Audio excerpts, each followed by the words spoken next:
Hello everyone, स्वागत है आप सभी का ऑनलाइन स्टडी में। आज की इस वीडियो में हम बात करने वाले हैं बिहार एसआई मेंस एग्जाम्स के लिए मैथ और रीजनिंग का डे 19। आई होप कि फ्रेंड्स इससे पहले के सारे पार्ट्स को आपने जरूर देखा होगा, नहीं भी देखा है तो मैं आपको रिकमेंड करूंगा फ्रेंड्स, इस वीडियो के नीचे मैंने डिस्क्रिप्शन में लिंक दे रखा, आप वहाँ से सारे क्वेश्चन को देखिए, क्योंकि यहाँ पे जो भी मैं क्वेश्चन बता रहा हूँ सेम टू सेम आपके एग्जाम्स में इसी के अकॉर्डिंग क्वेश्चन पूछे जाएंगे, तो आप पहले से प्रैक्टिस करके रेडी रहिए। तो चलिए इस वीडियो को शुरू करते हैं। फर्स्ट क्वेश्चन आपके स्क्रीन पे देखिए क्या कह रहा है। आई जो है त्रिभुज ए बी सी का अंतः केंद्र है और कोण बी का मान 70 डिग्री दिया गया, कोण सी का मान 50 डिग्री दिया गया। तो आपसे पूछा है कि बी आई सी का मान क्या होगा। तो सबसे पहले इस फिगर को बना लेते हैं कि क्वेश्चन हमारा किस तरह से क्वेश्चन कह रहा है और क्या फिगर बन सकता है। तो एक त्रिभुज दिया गया, तो मैंने इस एक त्रिभुज को बना लिया। त्रिभुज क्या है कि त्रिभुज ए बी सी है, ठीक है। और इसका अंतः केंद्र कहने का मतलब अंतः केंद्र आपका ये होता है, तीनों के बीच का आपका केंद्र ए दिया गया, ठीक है, आई दिया गया, ये कह रहा था। और आपके सामने क्वेश्चन में ये है फ्रेंड्स कि बी का मान 70 डिग्री। देखिए बी का मान टोटल 70 डिग्री था, थोड़ा सा पेन चेंज कर लेते हैं। देखिए यहाँ पे टोटल बी का मान 70 था। अब ये मैं अगर इसको बोलूँ कि ये डिवाइड कर रहा है तो ये कितना हो जाएगा, ये 35 डिग्री हो जाएगा। सेम टू सेम यहाँ पे देखिए कोण सी का मान दिया गया था, कोण सी 50 डिग्री, तो इसको मैं कह सकता हूँ कि ये 25 डिग्री हो जाता है, ठीक है फ्रेंड्स। अगर हम इस त्रिभुज को लेकर देखें, यहाँ पे मैं इस त्रिभुज को बना देता हूँ। देखिए ये त्रिभुज हमारा बन जाता है। अब इस त्रिभुज को हम देखें तो यहाँ पर 35 डिग्री और यहाँ पे 25 डिग्री, और हमें पूछा गया है कि बी आई सी का मान क्या होगा, यानी फ्रेंड्स बी आई सी का मान पूछा है। तो त्रिभुज में तीनों कोण का योग 180 डिग्री होता है। तो अब यहाँ से 35 और 25 को जोड़ लो और उसके बाद इसको घटा लेंगे तो क्या दिक्कत आएगा, बिल्कुल नहीं। देखो 35 और इसको जोड़ दें तो 5 5 10 और 3 2 5 1 6, यानी इन दोनों का मान 60 डिग्री और टोटल 180 डिग्री होता है। तो ये कितना हो जाएगा, 120 डिग्री। कह सकते हैं फ्रेंड्स कि कोण बी आई सी की जो वैल्यू होगी वो 120 डिग्री के बराबर होगी, ठीक है फ्रेंड्स। उम्मीद करता हूँ कि आपको ये चीज़ समझ में आ गई होगी इस क्वेश्चन को हम लोगों ने कैसे किया हुआ है। आगे बढ़ते हैं।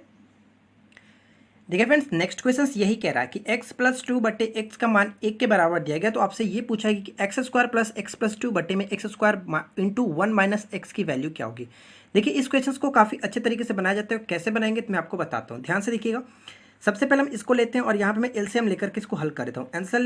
एलसीएम लेकर के हल करेंगे तो क्या होगा, एक्स स्क्वायर प्लस में 2 आपका हो जाएगा और इधर के क्रॉस में चला जाएगा तो ये आपका x बन जाता है, ठीक है फ्रेंड्स। यहाँ तक कोई दिक्कत, हमारे पास ये कंडीशन एक आ जाता है, ठीक है। अब मैं आपको दिखाता हूँ क्वेश्चंस को कैसे सॉल्व करना है। मैं बोलूँ कि एक्स स्क्वायर प्लस 2, आप यहाँ पे देख सकते हैं एक्स स्क्वायर प्लस 2 ये दिया गया, तो इसको एक जगह लिख सकते हैं x square plus 2 plus x, कोई दिक्कत नहीं होगा।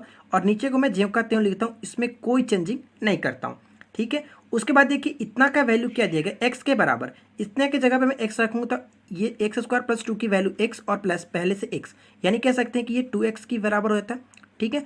2x हो गया, नीचे एक्स स्क्वायर और 1 माइनस एक्स को ज्यों का त्यों छोड़ देते हैं। ऊपर देखिए ऊपर का एक्स नीचे का एक्स खत्म, यानी फ्रेंड्स ऊपर में क्या बचा 2 और नीचे में आपका क्या बचा एक्स इंटू 1 माइनस एक्स, यही तो बचा। अब यहाँ पे देखिए क्या करेंगे, यहाँ पे देखिए किस तरह से लिखते हैं, इसको इंटू चेंज कर लेते हैं। देखिए एक्स माइनस एक्स स्क्वायर हो जाएगा, कोई दिक्कत, इसको मैंने कैलकुलेट कर लिया, X square in minus X square, sorry X into X square हो गया। उसके बाद देखिए ऐसा करने के बाद आप यहाँ पे देख सकते हो कि 2 का बराबर मैं करूँ तो x माइनस एक्स स्क्वायर हो जाएगा। इसको अगर राइट साइड में भेजता हूँ तो एक कंडीशन ये भी हो जाता है, तो यहाँ पे मैं रख देता हूँ 2 बट्टे क्या हो जाएगा, x minus X square, x minus x यानी कि 2। कह सकते हैं फ्रेंड्स एक इसका राइट आंसर आ जाएगा। बताओ इसमें कोई दिक्कत है, बिल्कुल नहीं, ईजिली कर सकते हैं, बहुत सिंपल सा क्वेश्चन था। चलिए आगे बढ़ते हैं। देखिए अगला क्वेश्चन क्या कह रहा है कि त्रिभुज पी क्यू आर में शीर्ष पी से बनाई गई रेखा क्यू आर को बिंदु एस पर काटती है। जैसे बोल रहा है उसमें एक बार पहले बना लेते हैं। एक त्रिभुज दिया क्या और इस त्रिभुज का नाम क्या है फ्रेंड्स, पी क्यू आर, ठीक है, ये त्रिभुज हो गया। अब यहाँ पे बोला जाए कि शीर्ष पी से बनाई गई रेखा क्यू आर को एस पर काटती है, क्यू आर को एस पर काटती है, यानी कि यहाँ पे काट रहा होगा, तो इसको मैं बना लेता हूँ एस पे काट रहा है, ठीक है, ये हो गया।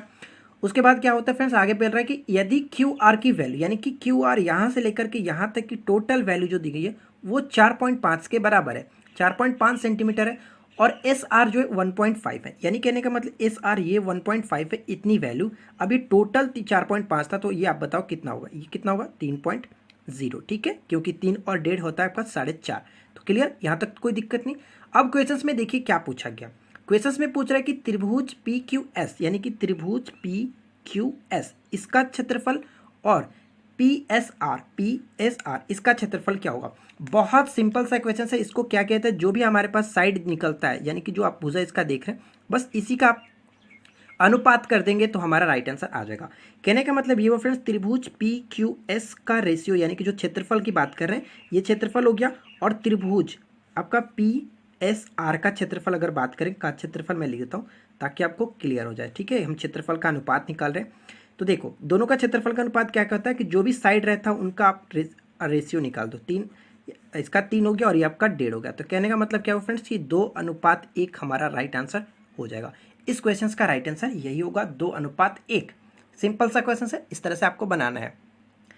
नेक्स्ट क्वेश्चन कह रहा है कि 3 वर्ष पूर्व 5 सदस्यों के एक परिवार की औसत आयु 17 वर्ष थी। एक बच्चे के पैदा होने से आज परिवार की औसत आयु वही है जो पहले थी। ठीक है फ्रेंड्स, तो आपको बताना है कि बच्चे की आयु क्या है, और ये क्वेश्चन इतना फेमस है कि हर एग्जाम्स में रिपीट होते रहता है। तो मैं आपको बताता हूँ कि कैसे इस क्वेश्चन को किया जाता है। बहुत सिंपल सा, देखिए फ्रेंड्स, 5 सदस्यों के परिवार की औसत आयु दी गई है। तो अगर मैं बोलूँ कि 5 सदस्यों की अगर औसत आयु को निकालना है तो क्या करोगे, 17×5 = 85, तो ये हो गया आपके 5 सदस्यों की जो कि औसत आयु। लेकिन 3 वर्ष पूर्व बोला जा रहा था, ये बात थी। लेकिन अगर हम लोग वर्तमान में बात करें तो 5 सदस्य थे, तो यानी कि एक सदस्य का आयु अगर 5 वर्ष से अगर करते हैं तो टोटल 3 वर्ष पहले की बात है। यानी फ्रेंड्स हर व्यक्ति का जो कि 3-3 वर्ष आगे बढ़ेगा, 3 वर्ष वर्तमान में आएंगे तो 3-3 वर्ष सबका जुड़ेगा। तो कह सकते हैं कि 5 सदस्य और 3-3 वर्ष सभी का हो रहा है, तो 15 वर्ष आप कह सकते हैं कि वर्तमान में आएंगे तो 15 वर्ष इसमें और जोड़ा जाएगा। बात समझ में आ गई आपको। देखिए कहने का मतलब ये हुआ कि 5 सदस्यों की जो वर्तमान आयु की बात तो यहाँ तो नहीं की जाती, 3 वर्ष पूर्व की औसत आयु दी गई थी 17 वर्ष। तो हम लोगों ने निकाल लिया कि 3 वर्ष पूर्व 17 वर्ष के अनुसार औसत आयु 85 वर्ष हो जाता है। लेकिन ये 3 वर्ष पूर्व का था, तो एक ये कह सकते हैं कि एक सदस्य के जो अगर हम बात करें कि एक सदस्य में ऐड करना होगा तो एक सदस्य का 3 साल आगे आएंगे, तो 5 सदस्य हैं तो 5×3 = 15 साल तो आगे बढ़ेगा ना वर्तमान में आने के लिए। तो हमारा ये हो गया 100 वर्ष। ठीक है फ्रेंड्स, टोटल 100 वर्ष हो जाता है। अब आगे कंडीशन क्वेश्चंस में पढ़िए। एक बच्चे के पैदा होने से आज भी औसत आयु उतना ही है। तो कहने का मतलब ये हुआ फ्रेंड्स, पहले 5 सदस्य थे लेकिन अब एक बच्चा हो गया तो टोटल सदस्य 6 हो गए, और औसत आयु जो 17 वर्ष थी अभी भी 17 वर्ष ही है। तो कह सकते हैं कि 17×6 कितना होता है, 102। अब आप बताओ कि अगर हमें बच्चे की आयु निकालनी है तो इतना में से इतना घटा देंगे तो ईजिली निकल जाएगा, क्योंकि 6 में से 5 को घटा देंगे तो एक सदस्य की आयु निकल जाएगी। तो बच्चे की आयु क्या हो जाएगी, बच्चे की आयु आप इजीली निकाल सकते हो फ्रेंड्स। यहाँ पे 102 में से आप घटा लो, 102 - 100 कर लेते हैं। क्लियर, यहाँ पे 2 वर्ष बच्चे की आयु निकल जाएगी। यही इस क्वेश्चन का राइट आंसर हो जाएगा, और आपको भी इसी तरह से करना होता है। ठीक है, आगे बढ़ते हैं। देखिए अगला क्वेश्चन दिया गया कि tan² थीटा + 3 और बराबर में 3 सेक थीटा के बराबर है, तो आपसे पूछे कि थीटा की वैल्यू क्या होगी।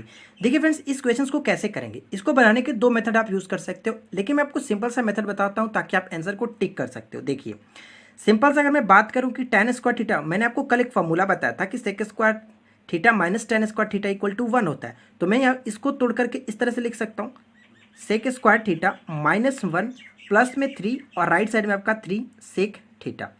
इसमें कोई दिक्कत हो तो बताइएगा, क्योंकि फ्रेंड्स मैंने फॉर्मूला को तोड़ दिया, क्योंकि मैंने आपको फॉर्मूला कल ही बताया था कि sec² थीटा -tan² थीटा = 1 होता है। ये मैंने आपको फॉर्मूला कल बताया था। ठीक है, जिस वजह से आप कह सकते हैं कि अगर tan² थीटा का वैल्यू निकालना है तो इसको हम भेज देंगे, तो ये हमारा यहाँ पे आ जाएगा इतना sec² थीटा -1। ठीक है, प्लस का 3 मैंने लिखा, राइट साइड में ज्यों का त्यों।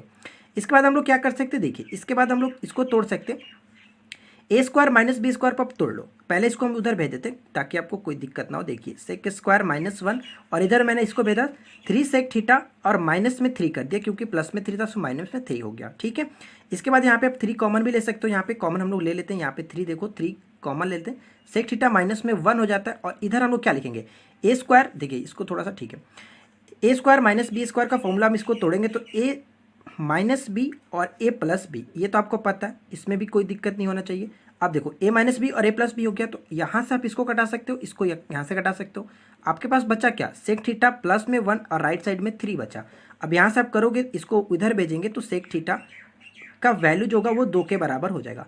अब आप बताओ सेक थीटा की वैल्यू 2 में किस थीटे की मान के बराबर होता है। तो मैं ये कह सकता हूँ फ्रेंड्स कि 2 की जो वैल्यू होती है, कॉस में 60 डिग्री का होता है, तो आप इसमें यानी कि सेक का 60 डिग्री होगा। कॉस का 60 कितना होता है, कॉस का 60 जो होता है, कॉस 60 डिग्री का मान 1/2 होता है। तो आप यहाँ पे कह सकते हो कि जो इसका उल्टा होता है, यानी कि सेक 60 का मान 2 हो जाता है। यहाँ पे कह सकते हैं कि फिर सेक 60 बराबर हम 2 लिख सकते हैं, ठीक है। सेक 60 यहाँ पे सॉरी सेक 60 लिख देते हैं, यानी कि 2 की जगह पे सेक 60 लिखते हैं तो सेक से खत्म, थीटा की वैल्यू आपके पास आ जाएगा 60।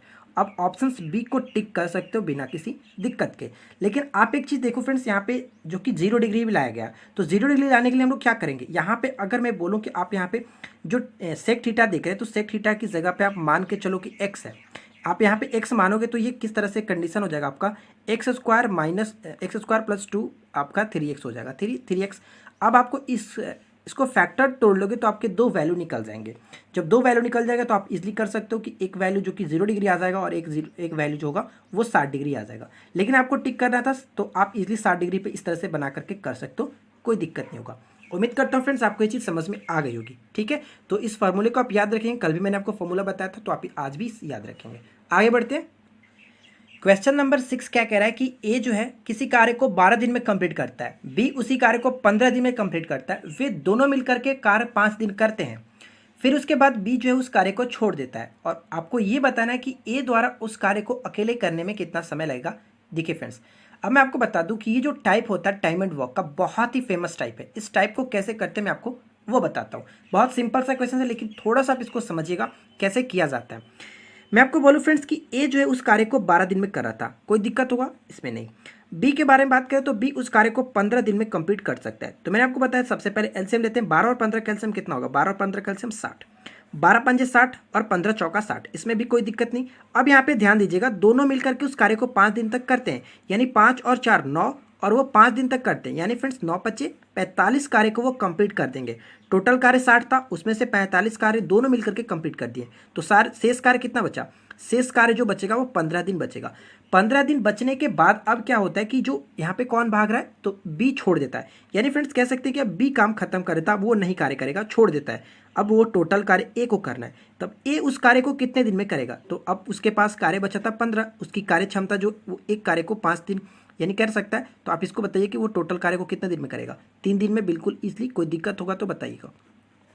कितना सिंपल से हम कर सकते हैं फ्रेंड्स। इस क्वेश्चन को आपको इसी तरह से करना है। एक क्वेश्चन इसका टाइप एक और होता है जो कि मैं आपको अगले वीडियो में बता दूंगा, उसमें कोई दिक्कत नहीं है, ठीक है। वो भी काफ़ी इंपॉर्टेंट टाइप होता है तो उसके बारे में हम लोग डिस्कस कर लेंगे। नेक्स्ट क्वेश्चन ये दिया गया कि एक वस्तु का अंकित मूल्य 500 रुपये है, दुकानदार 5% की छूट देता है, फिर भी उसे 25% का लाभ कमाता है। तो आपको ये बताना है कि क्रय क्या है।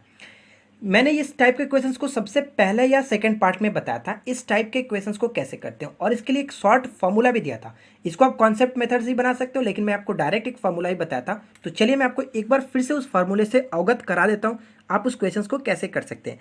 देखिए फ्रेंड्स, यहाँ पे दिया गया मार्केट प्राइस और यहाँ पे दिया गया जो कि कॉस्ट प्राइस, ठीक है। इस फॉर्मूले को आप ध्यान से समझिएगा। मार्केट प्राइस और यहाँ पे कॉस्ट प्राइस हमें निकालना है, मार्केट प्राइस दिया गया और कॉस्ट प्राइस हमें निकालना है। अब मैं आपको बोलूँ कि इसके साथ जो संबंध होता है वो फॉर्मूले को आप याद रखेंगे, 100 प्लस पी यानी कि प्रॉफिट और यहाँ पे 100 माइनस डी यानी कि डिस्काउंट।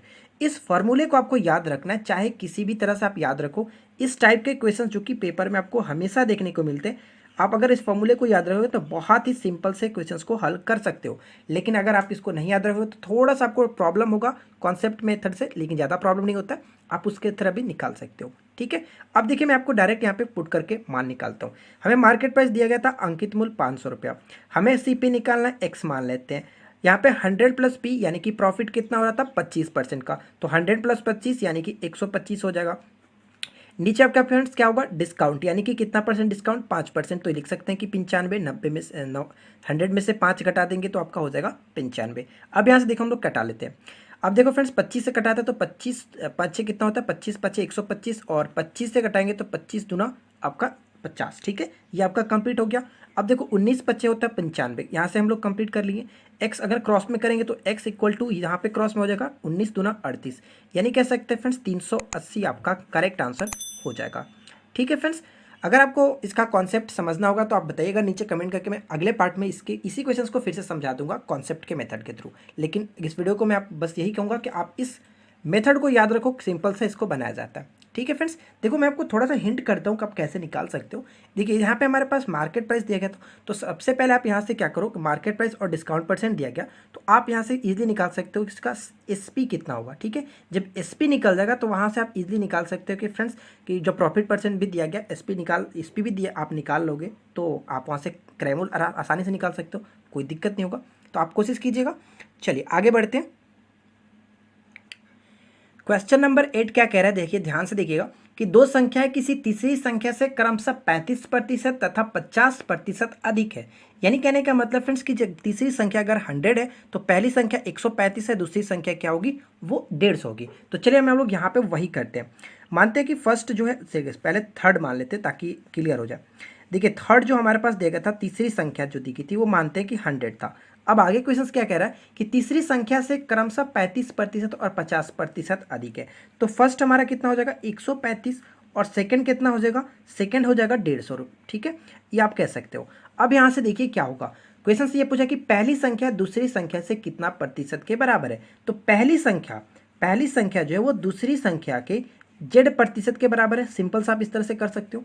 अब बताओ यहाँ पे कोई दिक्कत है, बिल्कुल नहीं। अब यहाँ से देखो मैं घटाता हूँ, जबकि 50 से घटाते तो 50 दिया और 50 दूना कट जाएगा। अब यहाँ से देखो ये 45 कट जाएगा। ठीक है फ्रेंड्स, 45 थी 135। जेड की वैल्यू क्या निकल जाएगी, जेड की वैल्यू 90% आपका निकल जाएगा, जो कि बिल्कुल करेक्ट आंसर हो जाएगा। ठीक है फ्रेंड्स, उम्मीद करता हूँ कि आपको ये चीज़ समझ में आ गई होगी। क्लियर, आगे बढ़ते हैं।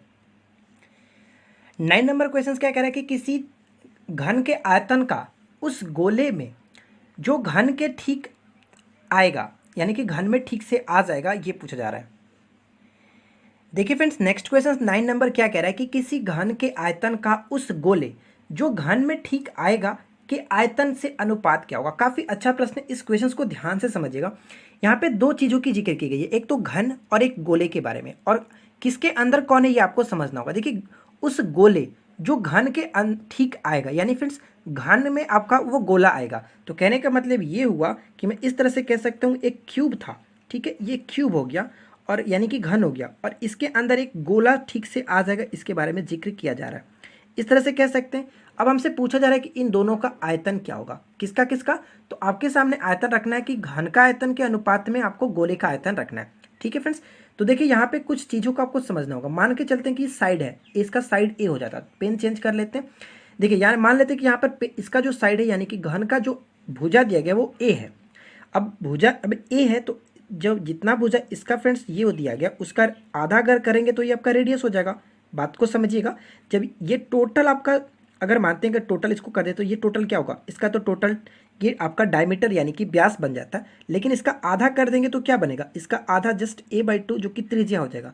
बस हमारे पास तो कुछ करना ही नहीं है, क्योंकि दोनों का आयतन होता क्या है। अगर घन के आयतन के बारे में बात करें तो भुजा क्यूब होता है, लेकिन अगर गोले के आयतन के बारे में बात करें तो वो होता है 4/3। तो मैं 3 को जस्ट ऊपर भेज देता हूँ। ठीक है फ्रेंड्स, 4/3 पाई आर क्यूब होता है। तो आर क्यूब का मतलब क्या हुआ कि आर हमारा क्या है, आर हमारा जो है a/2 है। ठीक है, और आपके पास यही था। अब इसका क्यूब करेंगे तो a के पावर तो 3 हो जाएगा, लेकिन 2 के पावर 8 होगा, जो कि बटे में होगा। तो मैं इसको ऊपर भेज देता हूँ। ध्यान से समझिएगा जो भी कर रहा हूँ। ठीक है फ्रेंड्स, अब इसको देखिए AQ से AQ आप कटा सकते हो, कोई दिक्कत नहीं। ऊपर में आपके पास क्या बचा मैं एक बार लिख देता हूँ ताकि आपको अच्छे से क्लियर हो जाए। देखो 4 दूना 8 ऊपर में कट गया, यानी फ्रेंड्स बचा क्या आपके पास, ऊपर में 6 नीचे में पाई। तो कह सकते हैं कि हमारा जो आयतन और दोनों का आयतन का रेशियो निकला, यानी कि घन का आयतन और गोले का आयतन का रेशियो क्या निकला, 6:, जो कि पाई बिल्कुल करेक्ट आंसर हो जाएगा। ऑप्शन सी को आपको टिक करना है। ठीक है फ्रेंड्स, अगर आप इसको उल्टा कर दोगे तो आपका राइट आंसर नहीं आ पाएगा, और गलत करके आप ऑप्शन को दूसरे को टिक कर दोगे, जो कि पाई/6 को। जिस तरह से क्वेश्चन बोलता है उसी तरह से आपको करना होता है। आगे बढ़ते हैं। देखिए अगला क्वेश्चन दिया गया कि A/B=B/C के बराबर है, और आपसे पूछा है कि A/4 B/4 क्या होगा। देखिए यहाँ पे हम लोग इसको कैसे करेंगे, A/B और B/C हमारे पास ये दिया गया था क्वेश्चंस में।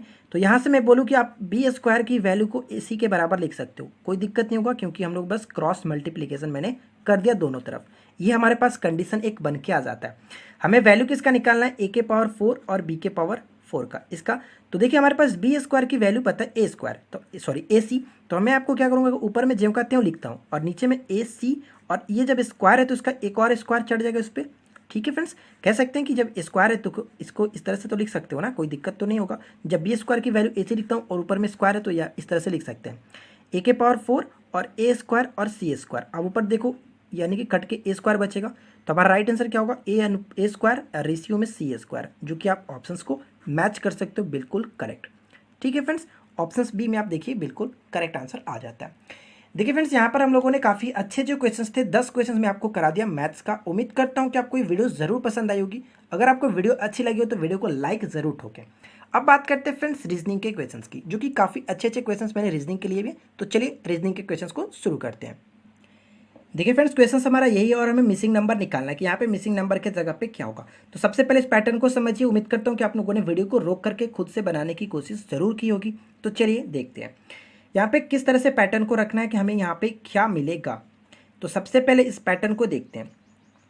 अगर मैं बोलूँ फ्रेंड्स यहाँ पे कि 3 को आप 1 से डिवाइड करके 3 से 1 डिवाइड करोगे तो क्या आएगा, 3 आएगा। और माइनस में 1 कर दोगे तो आपका जो कि यहाँ पहले जो आ रहा है उसको हम माइनस में कर देते तो क्या आता है, 2 आ जाएगा। कोई दिक्कत बिल्कुल नहीं। इसी तरह से यहाँ पे करते हैं 105 को अगर हम 7 से डिवाइड करते तो कितना आएगा, 15 आएगा। ठीक है फ्रेंड्स, 15 से अगर हम 1 माइनस कर देंगे तो क्या आएगा, 14 आ जाएगा। इसमें भी कोई दिक्कत नहीं, यहाँ पे आ जा रहा है। कहने का मतलब हमारा ये सीरीज बैठ रहा है कि नीचे वाले को ऊपर वाले से भाग करके -1 करना है। तो यहाँ पर भी हम वही करते हैं। देखिए करेंगे तो कितना होगा, 117 को 9 से डिवाइड करोगे तो कितना होता है, 13। और 13 में से 1 कम कर देंगे तो कितना आएगा, 12। बिल्कुल करेक्ट आंसर हो जाएगा। यही तो इसका राइट आंसर। ऑप्शन नंबर आप देख सकते हैं बिल्कुल। ठीक है, आगे बढ़ते हैं। देखिए फ्रेंड्स, 12 नंबर क्वेश्चन क्या कह रहा है कि अजय शुरू में उत्तर की ओर जाता है। तो डायरेक्शन आपको पता है कैसे कैसे डायरेक्शन होता है। तो मैं आपको उत्तर की तरफ ले चलता हूँ। अजय को सबसे पहले उत्तर की तरफ मैं ले गया, ऊपर की तरफ गया उत्तर में। उसके बाद क्या है कि उत्तर की ओर जाता है, फिर वह दाईं ओर मुड़ता है। जब इधर जा रहा है तो उसका राइट हैंड इधर होगा, दाईं ओर मुड़ता है, दाईं ओर मुड़ता है और फिर दोबारा वो दाईं ओर मुड़ता है, यानी फिर से वो दाईं ओर मुड़ता है। उसके बाद क्या करते हैं, और फिर वो बाईं ओर जाता है फ्रेंड्स। यानी कि जब इस तरह से है तो उसका बाईं ओर इधर होगा, वो बाईं ओर जाता है। अब आपको बताना है फ्रेंड्स कि अब वो किस दिशा में है। अब बताइए कि किस दिशा को कहते हैं। तो ये हमारा ईस्ट होता है, यानी कि पूरब। बिल्कुल करेक्ट आंसर हो जाएगा। ठीक है फ्रेंड्स, पूरब को आप टिक कर सकते हो। आगे क्वेश्चन देखिए क्या कह रहा है। देखिए फ्रेंड, 13 नंबर आपके सामने एक फिगर दिया गया और आपको बताना है कि इसमें से कौन सा पैटर्न जो होगा वो उस फिगर को पूरा करेगा। ठीक है फ्रेंड्स, देखिए सिंपल सा अगर मैं बोलूँ तो आप इसको रोक करके इजीली कर सकते हो, उसमें कोई दिक्कत नहीं है। सिंपल सा देखिए, मान के चलिए कि इस तरह से अगर फिगर को समझ लेते, थोड़ा सा समझ लेते, यहाँ पे इस तरह से अगर मैं बात करूँ कि यहाँ एक लाइन यहाँ पे दिया गया, सेकेंड लाइन इस फिगर को मान के चलिए कि ये गोल सेंटर पे इस तरह से गोल किया गया, सेकेंड लाइन यहाँ पे बनता है तो थर्ड लाइन ऑब्वियसली यहाँ पे बनाया गया।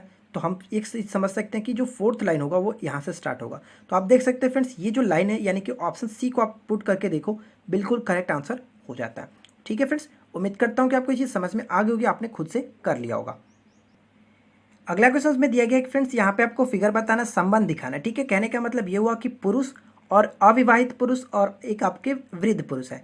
तो कहने का मतलब ये हुआ कि मान के चलिए कि ये आपके कोई पुरुष हो गया, तो पुरुष में तो दोनों आ जाएंगे, अविवाहित पुरुष और जो कि वृद्ध पुरुष, दोनों आ सकते हैं। लेकिन फ्रेंड्स मैं आपको ये बोलूं कि अविवाहित पुरुष वृद्ध पुरुष भी हो सकता है और विवाहित पुरुष अब जो वृद्ध पुरुष है वो भी अविवाहित हो सकता है। तो कहने का मतलब हमारा कहीं ना कहीं इन दोनों एक दूसरे से संबंध रखते हैं। इस तरह से कह सकते हैं कि अगर कोई अविवाहित पुरुष है तो वो वृद्ध भी हो सकता है, अब कोई वृद्ध पुरुष है तो वो अविवाहित भी हो सकता है। तो पुरुष में तो दोनों आ गए। तो हमारा जो ये आप देख रहे हैं ऑप्शन सी को बिल्कुल टिक कर सकते हैं, कोई दिक्कत नहीं होगा। ठीक है फ्रेंड्स, आगे बढ़ते हैं। देखिए नेक्स्ट क्वेश्चन में क्या दिया गया कि फ्रेंड्स इस तरह से कोड के लिए इस कोड लिखा गया और नीचे जो कोड दिया गया इसके लिए ये लिखा गया। आपको बताना है फ्रेंड्स इसके लिए क्या लिखा जाएगा। मैंने आपको कई बार बताया, इसमें से कुछ करना नहीं होता। जो भी आपका लेटर जिसके लेटर के लिए यूज़ किया जाता है, जिस अल्फाबेट के लिए जिस लेटर को यूज़ करते हैं उसी को हम लोग यहाँ पर पुट करते हैं। यानी कहने का मतलब के लिए 2 करते हैं तो के लिए 2 हो जाएगा।